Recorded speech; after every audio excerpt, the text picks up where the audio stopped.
I'm really excited to have this guy on the podcast today. I interviewed, I don't know if we call him a partner, a content collaborator, Robert Barnes, a couple weeks back, which was a hit, such a success.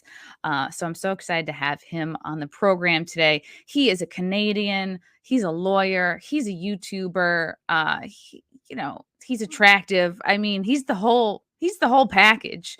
And I should have confirmed with him how to pronounce his last name. So here I am winging it. David Freiheit. It is phonetically Freiheit, perfect.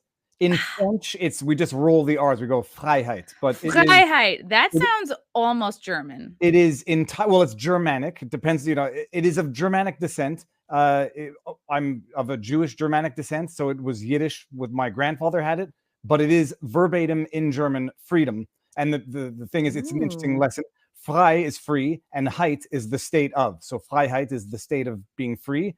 Like Fahrenheit is the state of, and Fahren, from what I understand, is warmth or temperature. So Fahrenheit is the state of temperature. Freiheit is the state of being free. You would make such a good teacher. I mean, you already are a teacher in a way, but you have like this way about you. I can only teach what I understand. That's actually the sort of the nexus, not the nexus, but rather the origins of the channel. I can only not even teach. I can only explain something if I understand it myself. That definitely helps. Even just listening to you speak a teensy tiny bit of German. I'm half German. My dad is from Germany. Did he teach me or my brother and sister any German? No, of course not.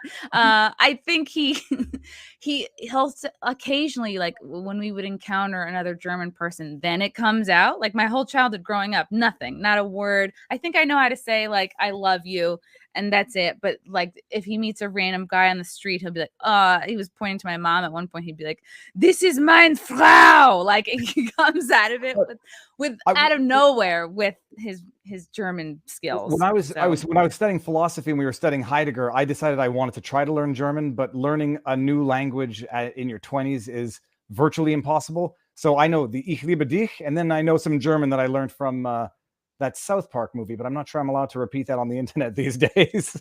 Oh, said too much already. Yeah, we love South Park. Well, we need South Park now more than ever. It seems they just are going to have an endless supply of material. David, what I appreciate so much about what you do, I want to get into that, but I want to get into your background a little bit. Have you always wanted to study law? Have you always had an interest? Because a lot of times the things we major in are not the things that we pursue as adults. Well, so I'm the youngest of 5 kids, and the family is a family of lawyers. My dad's a lawyer, and 4 of the 5 kids became lawyers, but there was no family pressure to become a lawyer. It's just, in certain family milieus, the expectation is you become a professional. So the only question is it going to be medicine or law? And for me, it was by the time I had gotten to university, I hadn't done enough of the sciences, so it was going to be law. When I was a kid, I was always told I was going to be a good lawyer because in elementary school, I liked arguing. I liked fighting with the teachers. I liked maybe being more mature than I should have been at the time, but I enjoyed arguing and I enjoyed debate. And so I was always told you're going to be a good lawyer. So maybe there was that social pressure, but no meaningful pressure that I ever felt. It was just, you become a lawyer, you become an accountant, you become a doctor, something along those lines. And so I did it. It's like you were raised in an Indian family. Your options were science or law. It was, I mean, and by the time we got there, like I had the oldest brother did not become the lawyer. He's the only one. But there's 8.5 years between first and last in the family. And so by the time I got into SAGEP, 2 of them were already in law school. It was sort of the foregone conclusion. You study something, you do an undergrad, you go into law, you're set for life.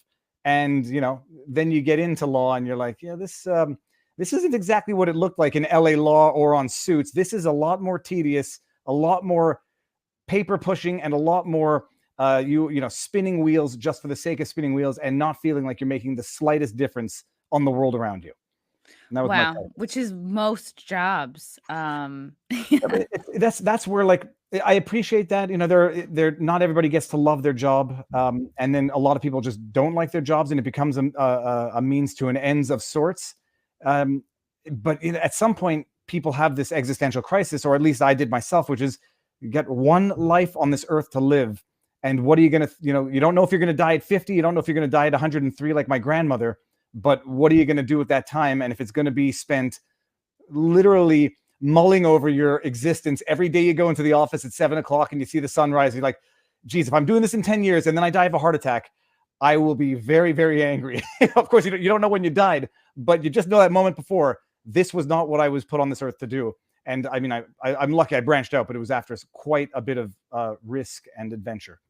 In time, it's wacky. And I guess as you get older, like time moves so much faster. Like maybe in your 20s, you're like, oh, 10 years from now, that's so long from now. But I've got a 12-year-old kid. It's crazy. I've got a 12-year-old kid, an 8-year-old, and a 5-year-old. But like 12 years old, just went to high school. I mean, I still feel like a 16-year-old punk who's, I was watching the intro of the Cushy. I mean, not that type of 16-year-old punk, but there are certain things that bring back memories that are still fresh in my mind. I still feel like a 16-year-old, but I'm 42, gray-haired, and feel suffocated by the weight of the world. I mean, and that's what you become an adult, and then it goes quicker. The entire perspective of the universe changes, and you have to actually at some point stop thinking about yourself and start thinking about the next generation. But we might be getting ahead of our discussion here.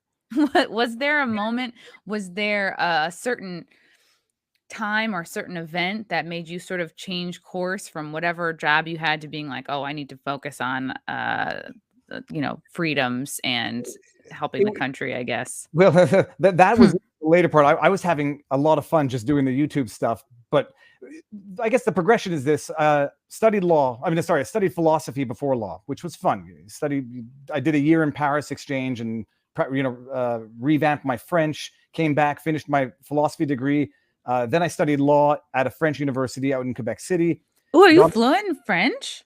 I consider myself fluent. I'm as fluent as you get when it's a second language. I mean, I practiced law in French day in and day out for 13 years. Whoa. So and I studied in law. I wrote only one exam in English. The university I went to was French. I mean, 99% French. I wrote one exam in English and then never did it again because it was bad practice. And I think also I need to make sure the teachers understood what I was saying.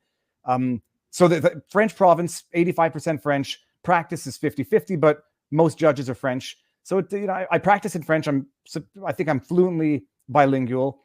And so when I finished law school, got a job at a big firm. It was great. It was new. You're wearing a suit. You're going up into skyscrapers. You're having business lunches. You feel croissants. Oh no, yeah, you get catered Friday afternoon wine and cheese. I mean, it was the greatest thing in the world to be a part of something bigger than you. And then as far as I went, I never had a day that I loved more than the day before. And I never, the practice never turned into what I thought it was going to be, what I hoped it was going to be. And then 10 years later, I guess it's 7 years later, I have my first kid and I take some paternal time off. And I went back after a few months off. I spent another 6 months there and I said, geez, I can't do this. I mean, I can't, leave the house when the kid's asleep, come back when the kid's asleep, 7 to 7, 7 days a week. I mean, and then I said, okay, I have to quit. And my wife said, just quit. We'll figure it out. I quit. Within 2 weeks, started getting calls on my own to take files, smaller files. Ooh. When you have no overhead, $250 an hour you don't even know what to do with that. I mean, first of all, it's cheaper than any lawyer in the city. And when your overhead is, at the time, my basement, but then a $700 a month office, you're almost like making like Uber for law. It sounds like it is what I mean. It's a weird. It was the most affordable rate you get for at the time. It was maybe a 6-year lawyer. I had been, I don't say groomed has a bad connotation. I had been, what is the word when they train you? Whatever. I've been trained by the best law firm in Canada. I go to my own. I have all of the training, and now I can charge a stagiaire's fee, an intern's fee, and no overhead. And it was great. It was freedom. You get to do the files the way you like. You get to say no to the clients you want to say no to. You get to say no in files when you don't want to do something, when you think it's wrong. But even then, still, after 5 or 7 years of that, I just didn't like it. And I said, I've got to make a change so I can make a change. I had started this YouTube thing and it had nothing to do with law. And then I said, I'm going to just stop practicing law, wind it up. It took 1.5 years to wind up my litigation side, gave the files away, and then I went into marketing, tried the YouTube thing, tried daily vlogging for 2 years. And it was only after that when I started putting out periodic videos about what it's like to be a lawyer, because I had a few files left. People like, that's awesome. That's interesting. Tell me more. What goes into preparing for a file, prepping a witness? Then I did the Alex Jones breakdown deposition, and I said, holy cows, this is my ikigai, the purpose in life, what I'm good at, what I like doing, what the world needs, and what I can make money doing, all overlapped. And that's when the channel sort of exploded. And I said, that's it. It'll be a law themed channel. I'll bring my energy, ADD, whatever you want to call it, and break things down so that I can understand them and so the world can understand them. And then it just, nobody foresaw the pandemic coming and the absolute devastation of each and every fundamental civil right and liberty we ever had. And that's how I ended up now running for office.